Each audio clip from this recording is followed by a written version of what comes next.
में सर्टिफिकेटो ना मिलल कि नंबर कितना रहे ऊपर। होश में हवास में जे शादी विवाह करेला आजीवन सुखमय जीवन जिएला, पूरा परिवार सुखमय जीवन जिएला, दोनों प्रकार के टेंशन। चूंकि अनपढ़ और पढ़ल में अंतर होला। अनपढ़ कोर्ट कचहरी के चक्कर नहीं कटवाई, लेकिन कबो कबो पढ़ल की कोर्ट कचहरी के चक्कर कटवा दी। आई एक बिरहा आप लोगों के सुना दी। अब मास्टर सर बनाई के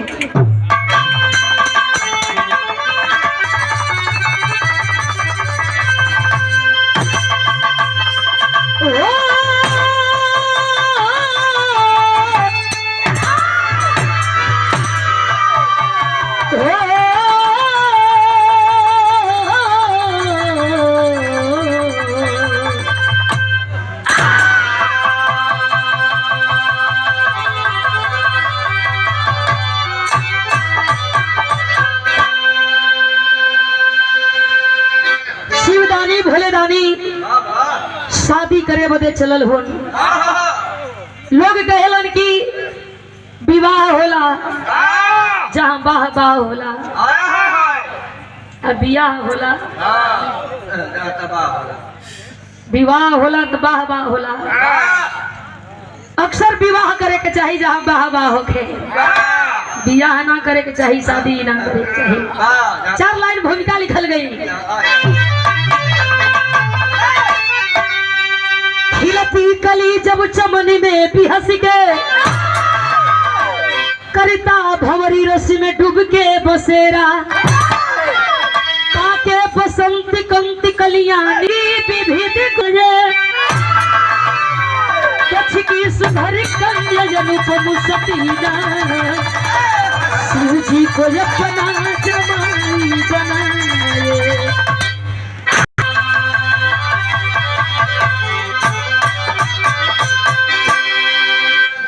शिव जी को अपना जमाई बनाए।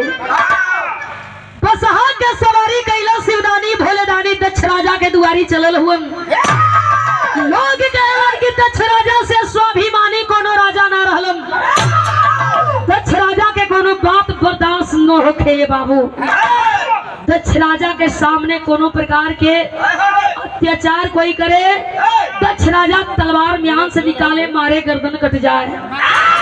बियाहवा करे खातिर शिवदानी भोलेदानी बसा के सवारी कैला दुआरे पहुंचल चाहत हुन। दक्ष राजा सोचत हुन जोने बात से हमें एलर्जी रहल, दिक्कत रहल, परेशानी रहल, जैसे हमके नफरत रहल, आज है हमारे दरवाजे हमार जमाई बन के आवत रहल। दरवाजे पर कहल जाले कि दुश्मन के ऊंच पीढ़ा दे के सम्मान करे के चाहिए। दक्ष राजा मन मार लेलन, चला दरवाजे आवत हुन, सम्मान हुई। बिरहा में एक गजल के नमूना लगल हो। यो मास्टर बजावा और आजमगढ़ के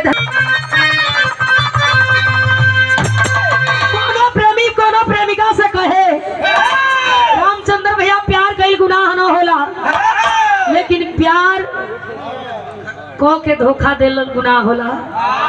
प्यार में रोवावल बड़ी बात ना होला, प्यार करके हंसावल बड़ी बात होला।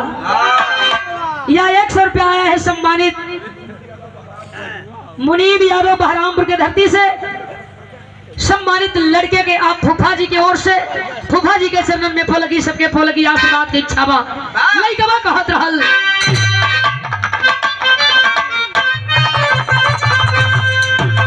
अरे जब प्यार, अरे जब प्यार किया तो डरना क्या।